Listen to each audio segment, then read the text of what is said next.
Shalom à toutes les épouses de Christ et à toute personne qui me regarde ce matin. Que la paix du Seigneur Jésus-Christ soit avec chacun d'entre vous. Mon nom est Douce Colombe Koulia. Aujourd'hui, j'ai décidé de vous partager une partie, une expérience en fait vécue avec Jésus-Christ. On regarde, lorsqu'on ouvre la télévision de nos jours, on constate quoi? On constate que le péché s'est accru. Je vois des choses aujourd'hui qu'il y a 20 ans, je n'aurais pas pu imaginer.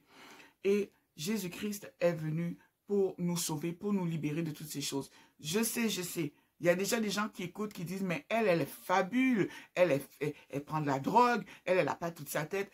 Les personnes qui pensent que Dieu n'existe pas là, ce sont des gens qui n'ont tout simplement aucun vécu avec Dieu. Le Seigneur a dit clairement, approchez-vous de lui, il s'approchera de vous. Si tu n'as pas encore frappé le mur, c'est normal que tu n'aies pas encore pris conscience qu'il y a un Dieu qui veille sur toi.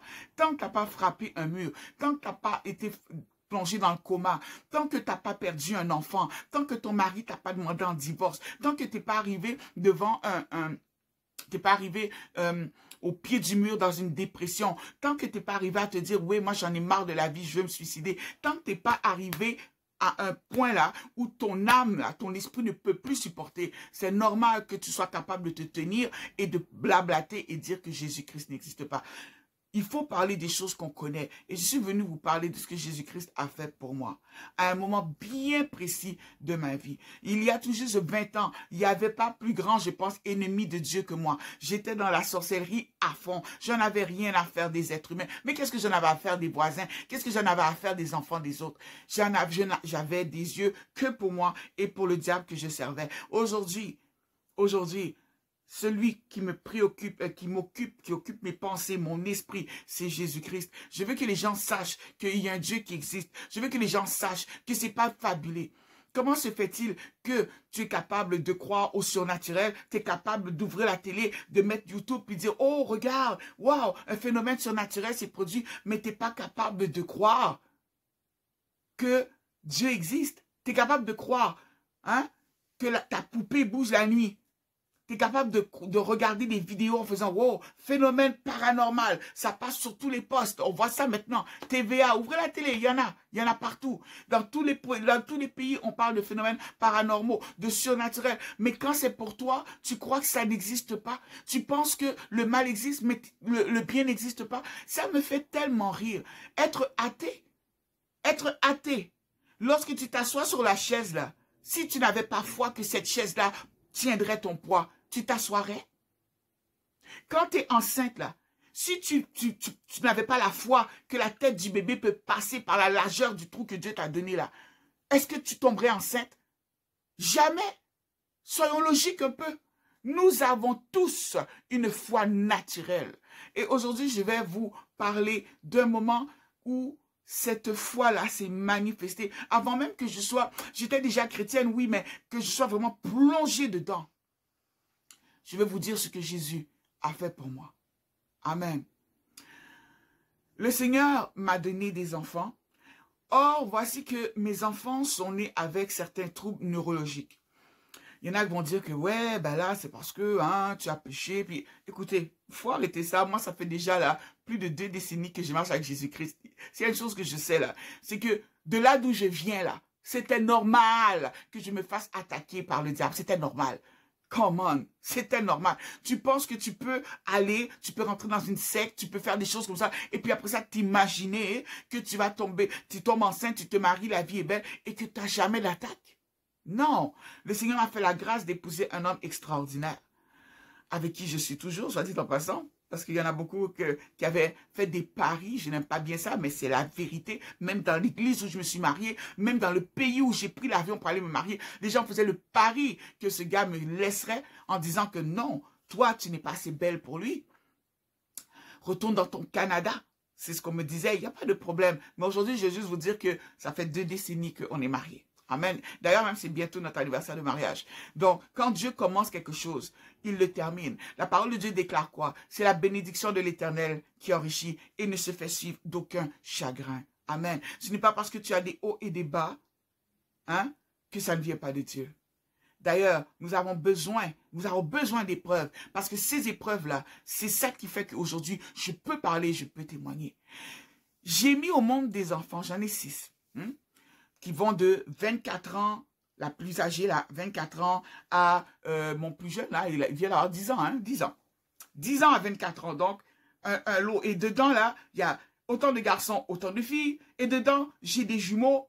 Et j'ai pas besoin de vous dire, j'ai expérimenté un petit peu tout le panel de ce qu'une femme pourrait souhaiter avoir.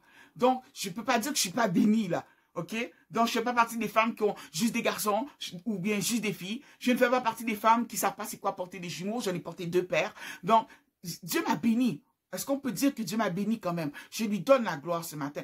Et vraiment, nous, enfants de Dieu, moi, je partage ça avec vous parce que je crois que vous n'êtes pas des êtres de jalousie, mais vous êtes là parce que vous voulez entendre ce qu'il a fait. Et puis, je veux qu'après, vous puissiez vous dire, « Hey, Dieu, tu as fait ça pour 12 colombes, tu vas le faire pour moi. Parce que tu es le même Dieu en qui 12 colombes croient. Moi aussi, j'y crois. » Amen. Mes enfants sont nés avec des troubles neurologiques et ce qui fait que au niveau, comment je peux dire, ils sont nés avec ce qu'on appelle dysphasie, dyspraxie, dyscalculie, dysorthographie. Ils ont des troubles sensoriels. Ça a pris du temps pour que mes enfants soient capables de tenir une cuillère. Pendant que vos enfants mangeaient là, à 2 ans, ils prennent leur petit... Moi là, je mettais encore cuillère dans leur bouche lorsqu'ils avaient 4 ans. Pouvez-vous imaginer? Pendant que vos enfants marchaient, moi, mes enfants ont marché très tard. Donc, ce sont des choses comme ça qui me sont arrivées. Et très rapidement, comme j'ai étudié dans le milieu médical, je savais déjà, j'ai détecté tout de suite qu'il y a quelque chose qui n'allait pas. Outre cela, bien sûr, le Seigneur avait, à chaque grossesse, le Seigneur me prévenait toujours d'avance, en songe. Je voyais toujours mes accouchements et je savais déjà que mes enfants naîtraient différents. Je le savais. Mon mari et moi, on n'a eu aucune surprise. On le savait. C'est d'ailleurs pour ça que je vous le dis, ici, au Québec, habituellement, les parents se rendent compte que leurs enfants ont des troubles. L'enfant est déjà au primaire. Moi, mes enfants ont commencé à avoir leur traitement. Ils avaient déjà 18 mois.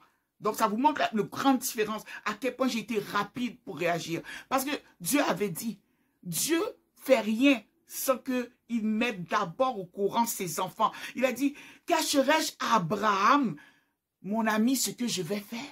Parce que Abraham, Dieu l'a considéré comme son ami. Pose-toi la question, est-ce que Dieu te considère comme son ami? Et si tu sais que la réponse est non, sache que Dieu, il veut être ton ami. Et il y a une manière d'y arriver. Oui, il y a une manière d'y arriver, de voir le surnaturel se manifester dans ta vie. Et ça, on en parlera à un autre moment donné. Amen. Donc, étant donné que mes enfants avaient ces troubles-là, ce qui était proposé, mis à part évidemment les traitements d'orthophonie qui coûtaient une fortune. C'est pour ça que je ne me vante pas d'avoir une maison, j'en ai pas, j'ai pas de maison. Parce que voyez-vous, toutes mes économies, tout ce qu'on a, on l'a passé sur nos enfants. Et c'est pas du gaspillage à mes yeux, je vous le garantis. Et le petit dernier, mon petit Mathis Alban, lorsqu'il est né, il est né carrément... sans respirer. Donc, pendant 15 minutes, on le sort. L'enfant ne respire pas pendant 15 minutes. Il est né par césarienne. Moi, j'ai fait ce qu'on appelle une éclampsie postpartum. Normalement, on n'est pas censé faire d'éclampsie une fois que le bébé est retiré. Parce que l'éclampsie, c'est une hypertension artérielle, n'est-ce pas? Elle est tellement élevée, la mère tombe en convulsion et c'est juste terrible. C'est une scène d'horreur. C'est une scène d'horreur. Moi, on venait d'enlever le bébé de mon ventre, je tombe en convulsion, la pression artérielle est montée à 240. Pendant que les infirmières courent, moi j'entends, oh, elle a 240, elle a 240, vite, vite, vite, vite. Et moi, je suis en train de me dire dans ma tête, mais c'est qui ça qui fait 240 de pression? Parce que tu sais, mon petit côté médical, là, mon côté médical, tu sais, travail. Je me dis, qui est tombé à 240 de pression? J'ai dit, cette femme-là va mourir. Oh, la personne dont on parlait, c'est moi-même. J'entendais, mais j'étais dans le coma. J'ai commencé à sentir des aiguilles qu'on rentrait sous la plante de mes pieds. Pour ceux qui ne savent pas, quand tu es dans le coma, pour vérifier la profondeur du coma, on te pique. Donc, je sais qu'on rentre des aiguilles, mais mon corps ne réagit pas. Mais je sais que je suis dans le coma. Et là, je me retrouve dans un endroit, tout est sombre, tout est noir. Et je vois une chaise. Je suis assise comme ça sur la chaise. Et j'entends juste les gens qui crient, « Appelez le médecin! Vite, dépêchez-vous, elle convulse! » Qu'est-ce que j'ai pas entendu? Et tout ce temps-là, moi, je suis là en train de dire, oh là là, mais cette femme-là, elle va mourir. Mais elle va mourir sans comprendre encore que c'est moi. Hein? Sans comprendre. Pourtant, je vois bien que je suis dans un endroit où il fait noir. Il fait noir, c'est comme, je chante la vie et la mort. mais je suis ni vivante ni morte. Voyez-vous, ni totalement vivante, je veux dire, ni totalement morte. Quoi qu'il en soit, je finis par émerger de ce coma. Et quand j'émerge de ce coma, j'apprends que mon fils n'a pas respiré pendant 15 minutes. Et que là, on l'a mis sous assistance respiratoire parce que, bon, on peut donner les organes. Alors que moi, don d'organes, je ne sais pas dedans. Je ne dis pas de ne pas faire. Attention, je dis moi. Et ce que moi je dis, je l'assume parfaitement.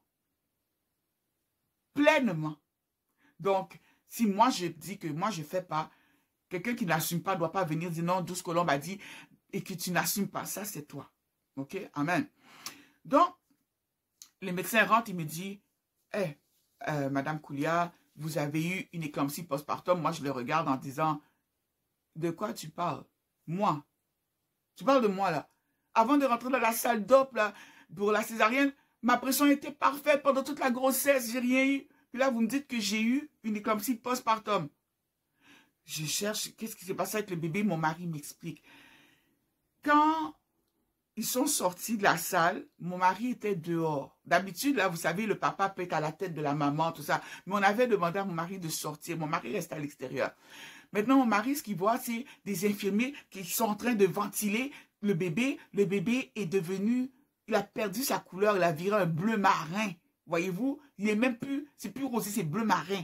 Et on court comme ça, on lui dit, monsieur Koulia, votre fils ne respire pas depuis 15 minutes, on n'arrive pas à le faire respirer. Ok, écoutez bien, hein? On finit de lui dire ça. 2-3 minutes plus tard, on vient encore, on lui dit, monsieur Koulia, la salle de réveil vient nous appeler, votre femme vient de tomber dans le coma. Eh, ça peut rendre fou n'importe qui. Hein? Ça peut rendre fou n'importe qui. Mon mari s'est jeté à genoux en plein milieu de l'hôpital.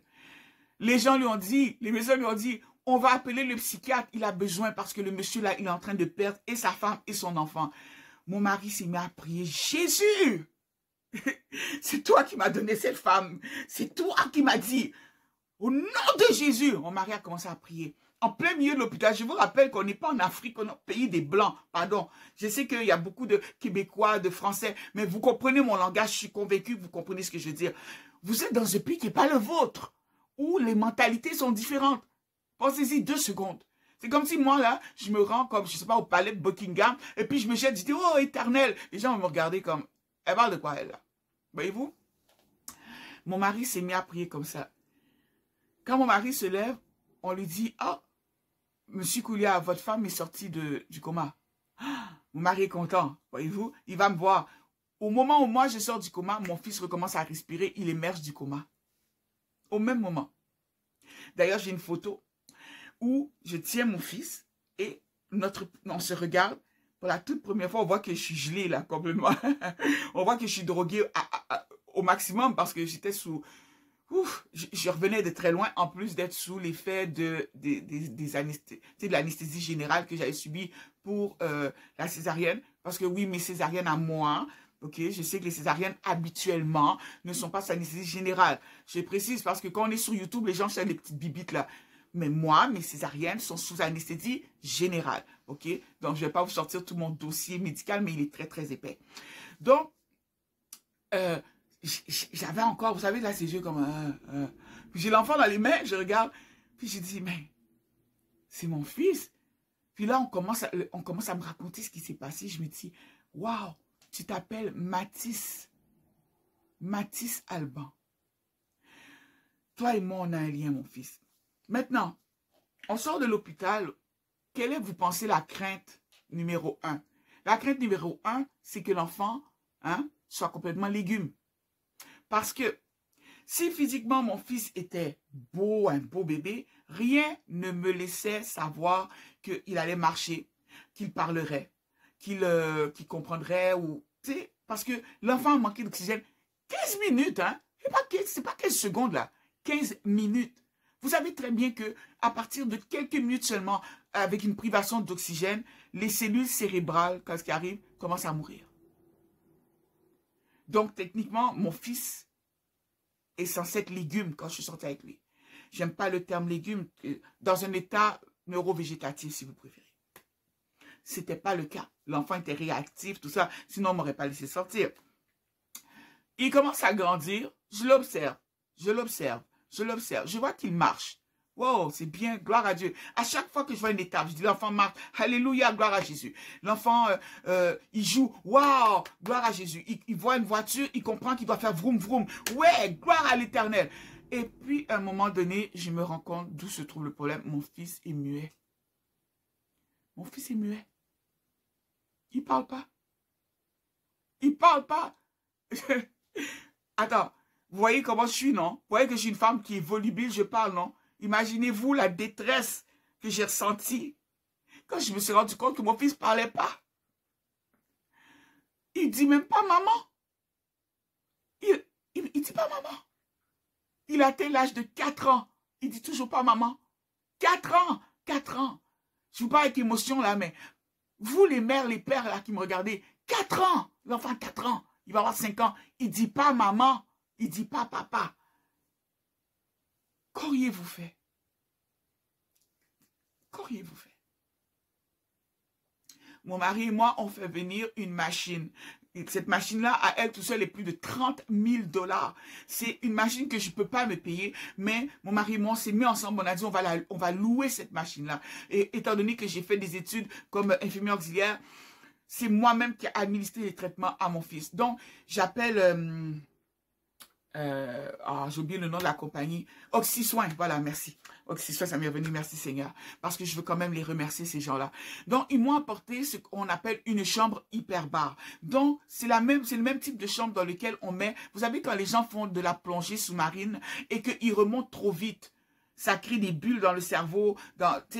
Ils ont ce qu'on appelle le mal des caissons. Ce qu'on fait pour leur sauver la vie, on les met dans une chambre hyperbare. Ce que les gens ne savent pas, c'est que la chambre hyperbare est aussi utilisée chez les gens qui sont évidemment fortunés pour pouvoir reconstituer plus rapidement les fractures. Donc, quand vous voyez quelqu'un qui joue au foot là, et puis il fait, oh, il avait une fracture lundi, et puis tu vois qu'il revient après 10 jours, il court, et puis, ouais, et puis, il commence à jouer son foot là. C'est parce que il y a des traitements auxquels nous, simples êtres humains, nous n'avons pas accès. Nous ne sommes pas millionnaires. Okay? Mais si tu le prends, tu le mets en chambre hyperbare, les os se régénèrent plus vite. D'accord? Donc, j'ai dit, on a mis nos enfants, et là, comme la machine, on a pris ce qu'il y a le plus gros, c'est la grandeur d'une chambre. Je vais vous mettre des images à la fin, vous allez entendre la machine, vous allez comprendre. Alors, je mets mes enfants, on les met dedans, sauf la première, parce que la première, elle, Dieu m'a fait grâce, elle va bien. Donc, les 5 autres là, on les met dedans et il faut être capable d'encourager l'enfant parce qu'il faut le maintenir dans la chambre hyperbare parce qu'ils n'ont pas le goût d'être là. La chambre hyperbare va produire un niveau d'oxygène extrêmement concentré. C'est pressurisé. Si tu ne fais pas attention, tu peux faire éclater les tympans de ton enfant. C'est pas un jeu là. C'est vraiment pas un jeu. C'est quelque chose de vraiment médical. On ne joue pas avec ça. Oh! Que tu te souviendras de nous, que tu te souviendras de nous, que tu te souviendras de nous, Éternel, que tu te souviendras de nous, que tu te souviendras de nous, que tu te souviendras de nous, oui je sais. Qui n'abandonne pas ses enfants.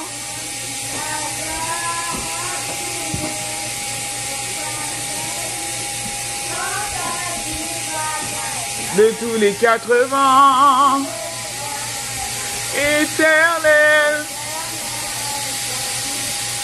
Oui, je sais.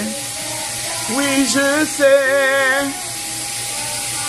Qui n'abandonne pas ses enfants, dort en tout lieu.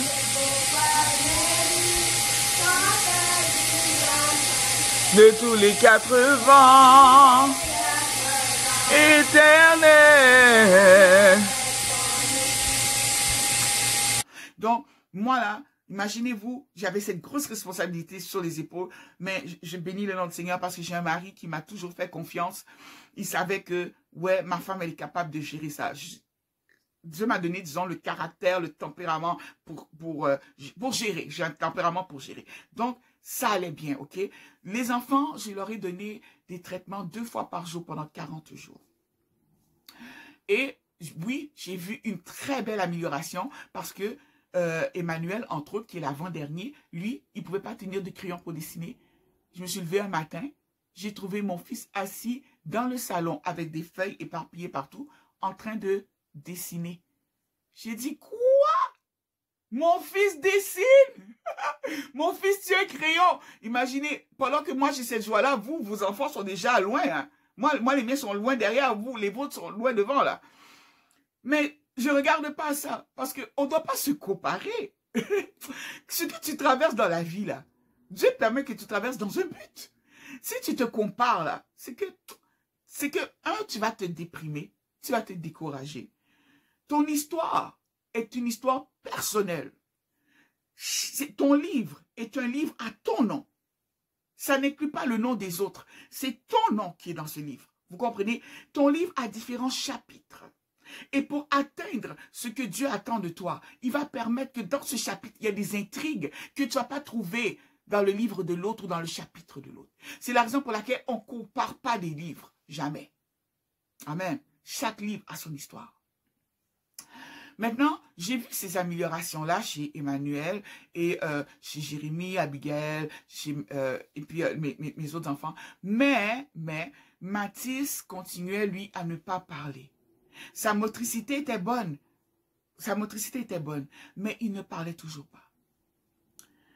À ce moment-là, à cette époque-là, c'était Mathis a 10 ans aujourd'hui, donc c'était il y a 5 ans que ça s'est passé. J'étais enseignante dans une école de musique. Et j'enseignais du lundi au samedi. Maintenant, le samedi, j'ai fini de travailler. Mon mari vient me chercher. Bien que j'habitais pas loin de l'école de musique, mon mari n'aime pas me laisser me promener seule. Donc, c'est bizarre à dire, hein, mais si vous regardiez mon mari à l'époque, vous diriez, coudonc, c'est ton mari ou c'est ton chauffeur? Parce que vraiment, j'ai un mari extrêmement patient. Donc, il est capable de s'asseoir dans la voiture, m'attendre pendant 3 heures. Tu ouvres la porte. Vous savez, il y a des hommes là, au bout de 3 heures, tu ouvres la porte, tu dis, mais où est-ce que tu étais? Qu'est-ce que tu faisais? Non, mais moi, j'en ai marre. Il est pas comme ça. Tu ouvres la porte, tu dis, chérie, ça fait 3 heures, tu m'attends. Il dit, alors? Il dit, ça peut être 4, c'est pas un problème. Donc, c'est vraiment, je suis béni. Je ris parce que quand j'y pense, je dis, ah, ce gars. Donc, mon mari vient me chercher, on arrive à la maison. Et là, je dis à ma fille aînée, je dis, Chana, et si on regardait un film? Là, elle dit, oh, je veux regarder Narnia. Là, les enfants font, oui, Narnia, Narnia. Là, je me dis, ok, bon, c'est un film, quand même à connotation chrétienne. Tu sais, on sait que, bon, le lion Aslan, représente Jésus. On a compris le concept, ok? Donc, on met Narnia. Mais il y a toujours une partie dans Narnia qui nous fait pleurer. C'est-à-dire, c'est celle où on voit la reine, là, qui représente Satan, qui sacrifie le lion. OK? Puis le lion, en fait, c'est Jésus qui se donne parce que le lion aurait pu tuer la reine, vous comprenez? Mais on voit le lion qui est couché sur la table de pierre. On voit, tu sais, comme ceux qui lui arrachent la barbe, qui le frappent, qui crachent sur lui. Exactement comme ce que Jésus a vécu. Notre Dieu, notre Jésus est le lion de la tribu de Juda. Pour ceux qui n'ont pas vu le film, je vous encourage à le voir. Vous pourrez en comprendre le sens puis le comparer. Même si au début, là, même moi, j'ai fait comme, ah, ils ont choisi des choses pas mal très fiction, fantastique, voyez-vous, mais quand on comprend toute la base, le film fait tout son sens. Et là, maintenant, mon mari, lui, il dit, ah, mesdames, prenez tout de suite votre boîte de Kleenex parce que je sais que vous allez pleurer. Les enfants rient, vous savez. Donc, on est là et puis, comment je veux dire, j'allais dire fauteuil, sofa, voilà. On a 2 longs sofas parce qu'on est une grosse famille. À ce moment-là, ma mère ne vivait pas avec nous, donc nous étions 8. Donc, nous sommes assis là, tous les 8, et puis Mathis, lui, bon, il est là, il joue devant moi, et puis il regarde Narnia un petit peu, puis, mais rappelez-vous qu'il est muet. Quand il veut demander du pain, il fait « pas ». Parce que je lui ai appris le langage des signes. Je voulais tellement communiquer avec lui que je lui ai enseigné le langage des signes. Je me suis dit, bon, même si c'est en signe, mon fils me parlera, on communiquera. Mais je refusais l'idée que j'ai un enfant qui puisse jamais communiquer avec moi. Comment je vais faire pour lui parler de Jésus? Comment je vais faire pour savoir qu'il comprend? Donc, tout ça, c'était troublant. Ça, c'est en plus des nombreux traitements que j'avais à l'hôpital, à gauche, à droite pour les enfants. Je vous dis, ma vie, là, c'est quelque chose. Et là, on arrive à la partie où on se prépare. Et on voit, on met le lion sur la table, on vient, on le sacrifie.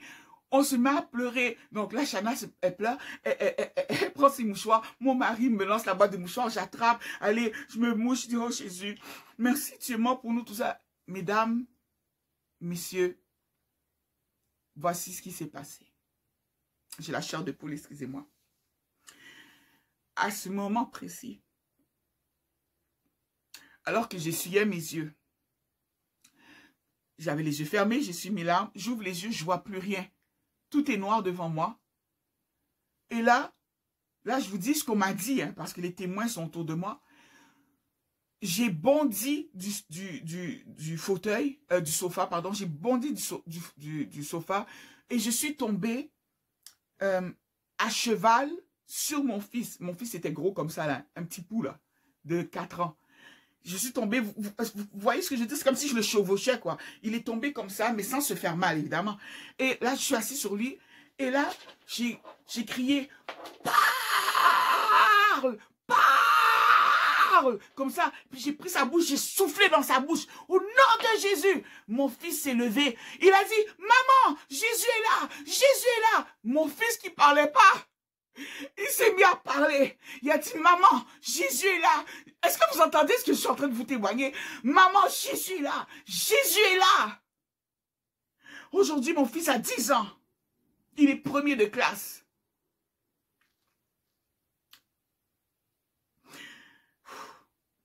Il a 10 ans, il est premier de classe. Il a un français plus excellent que le mien. Mon fils est passé de muet.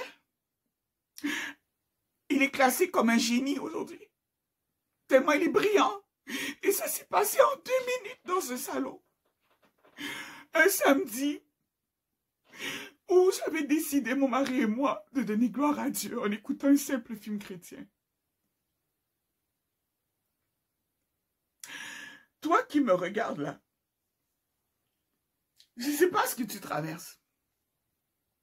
Tu as un cancer? Tes enfants sont nés handicapés? Tu penses peut-être que c'est ta faute parce que moi, je l'ai pensé longtemps.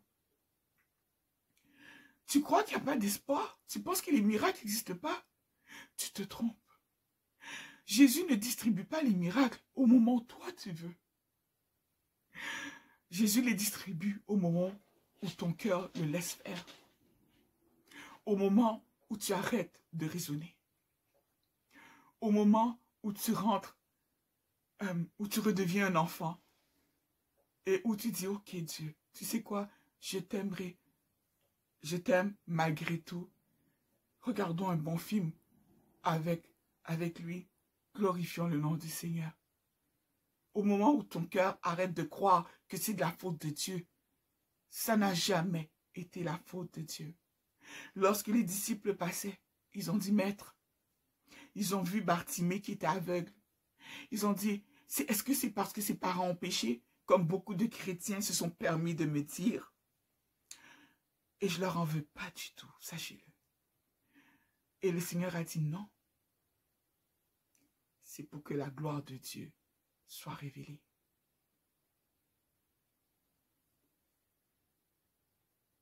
Que Dieu vous bénisse. Mon nom est Douce Colombe Koulia. Merci d'avoir écouté ce partage et je vous dis shalom.